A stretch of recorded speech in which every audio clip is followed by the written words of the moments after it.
여러분 안녕하십니까? 이번 시간에는 북한 돈을 관리하던 임종석이 난리 났다라는 기분 좋은 소식을 전달해 드리도록 하겠습니다. 북한 돈을 관리하던 임종석이가 왜 난리가 났을까요? 법원이 드디어 이 북한으로 보낼 돈을 관리하던 임종석의 경문협, 그러니까 사단법인 남북경제문화협력재단 대표이사 임종석에게 그 돈은 국군 포로들에게 줘야 한다. 북한으로 보낼 돈이 아니니 주사파의 대부인 이 임종석, 그 돈은 국군 포로 출신들 이 자손들에게 넘겨줘야 한다라고 공식적으로 판결했습니다. 참 기분 좋은 소식이죠. 정성산 TV 좋아요, 구독, 알림은 큰 힘이 되겠습니다. 후원해주시는 모든 분들께 가열차게 멸고. 자, 전 방송에서도 말씀을 드렸다시피 지금 저희는 임종석과 또 통일부 장관 이인영, 문재인 정권이 제3국을 통해서 북한으로 어떻게 돈을 보내려고 하는지, 어떻게 돈을 보냈는지 계속해서 취재하고 있습니다. 조만간 임종석과 또 이인영 통일부 장관, 또 문재인 정권이 가담된 제3국에서 어떻게 북한으로 돈을 보냈는지 그 소식을 저희가 집중적으로 정성산 TV와 강철한 TV에서 터뜨릴 겁니다. 자, 이번 소식은 핵심은 무엇이다?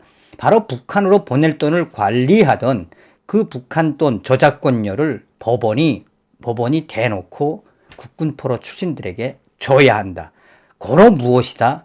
이 법원이 이놈의 정권이 되고 무슨 이야기를 하고 있는 겁니까? 한마디로 북한 돈을 관리하는 관리자가 누구다? 바로 임종석이다.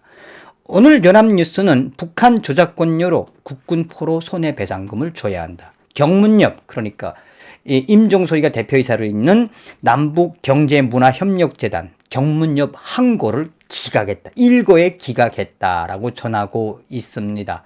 자, 우리가 이 사건을 좀 보려고 하면은 전 뉴스부터 좀 여러분들께 말씀을 좀 드리겠습니다.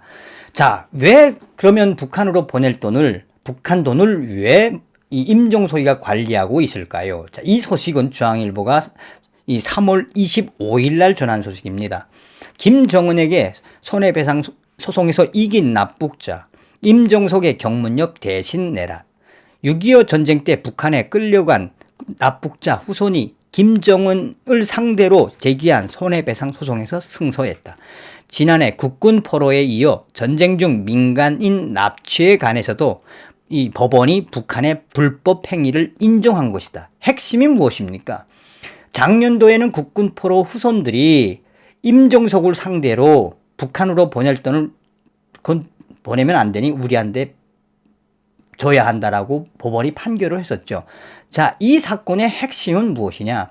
이 경문협을 왜 만들었습니까? 사단법인 남북경제문화협력재단의 대표이사인 임종석. 돈을 헤쳐주시려고 만든 거 아니겠습니까? 자, 이 당시에 올해 3월 25일 이 기사의 핵심은 6.25 당시에 북한으로 끌려간 국군포로 이 자녀들이 임종석의 경문협을 상대로 당신들이 북한으로 보낼 돈 약 한 1억 8천만 원 있지 않소? 그거 북한으로 보내면 안 되니 우리한테 주십시오. 그래서 법원이 판결을 내렸는데 경문협이 듣질 않았습니다. 경문협이 듣지 않고 임종석이가 법원의 결정을 생깐 거죠. 그러니까 쉽게 말하면 본질적으로는 무엇이다? 중앙일보가 밝힌 소식은 피해자 측 임종석 대표 경문협 북한 방송 저작권료를 내놔야 한다. 자, 앞서 지난해 7월 승소한 국군 포로 원고들은 이미 경문협을 상대로 8,599만 원의 추징금 소송을 경문협 관할인 동부지법에 제기한 상태다.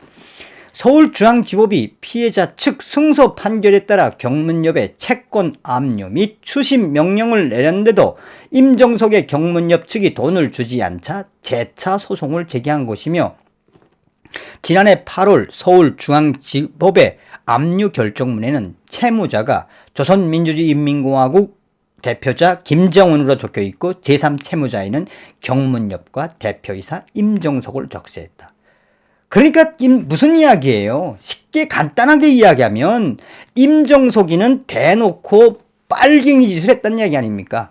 임종석은 대놓고 사단법인 남북경제문화협력재단 대표이사를 하면서 북한과 관련된 이 방송을 한 저작권료를 꼬박꼬박 챙겨놨다가 북한으로 공식적으로 보내려고 했는데 국군 포로 후손들과 납북자 후손들이 소송을 걸어놓으니 그 돈은 북한으로 보낼 것이 아니라 북괴 김정은에게 피해를 받은 한국의 국군 포로 피해자들과 관계자들에게 지급해야 한다라고 이 법원이 딱 판단을 했습니다.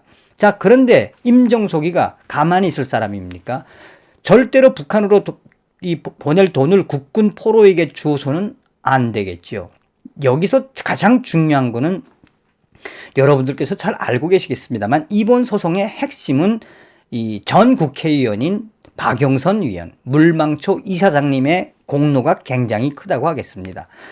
계속해서 국군 포로 후손들과 납북자 후손들이 소를 제기하고 계속 이거에 대해서 항소를 하던 이 경문엽, 이 대표이사직을 하면서 임종석이가 얼마나 야금야금 해 드셨습니까? 그러니까 요렇게 미꾸라지처럼 요렇게 저렇게 피해 갔었는데 아예 이번 기회에 이 법원이 철퇴를 내렸다라고 해도 과언이 아니겠습니다. 연합뉴스는 북한 저작권료로 국군 포로 손해배상금을 줘야 한다. 경문엽, 임종석의 경문엽 항고를 기각했다라고 전하고 있습니다. 북한을 상대로 승소한 국군 포로들에게 실질적으로 손해배상금을 지급하게 된 남북경제문화협력재단 임종석의 경문엽이 법원에 항고했으나 받아들여지지 않았다. 19일 북한 인권단체인 이 사단법인 물망초에 따르면 서울중앙지법 민사 5부는 지난 12일 임종석의 경문엽이 북한 저작물 사용료는 압류 금지 채권에 해당한다는 등의 이유로 이 소를 제기했죠. 채권 압류 및 추심 명령 항고를 기각했다며 재판부는 계속해서 집행 채권의 소멸, 피압류 채권의 부존재 등과 같은 실체상의 사유는 쉽게 말해서 임종석이가 가지고 있는 북한으로 보내려고 하는 1억 3천만 원 이상의 돈을 국군 포로들에게 지급하라고 아예 항고를 기각을 해버렸습니다. 어떤 생각이 드십니까? 여러분들은 이런 소식을 들으면. 국군 포로 후손들과 납북자 가족들이 김정은을 상대로 소를 제기한 것도 제기한 거지만 아예 이 경문엽 사단법인 남북경제문화협력재단 대표이사 임종석을 상대로 소를 제기한 어떤 생각이 드십니까? 딱 한 가지밖에 저는 생각이 들지 않습니다. 임종석이는 온몸 DNA까지 빨갱이다라는 생각이 듭니다. 자, 어찌되었든 이번에 사단법인 물망초가 제기한 이 소에서 드디어 임종석이 이제는 드디어 남북경제문화협력재단에 가지고 있는 북한으로 보낼 북한 돈을 드디어 개어내게 됐습니다. 어떻게 보면 이것을 받게 되는 납북자 가족들과 또 국군포로 후손들도 찝찝한 건 마찬가지겠지만 기분 좋은 소식을 전달해 드렸습니다. 다음 시간에 뵙겠습니다. 멸공.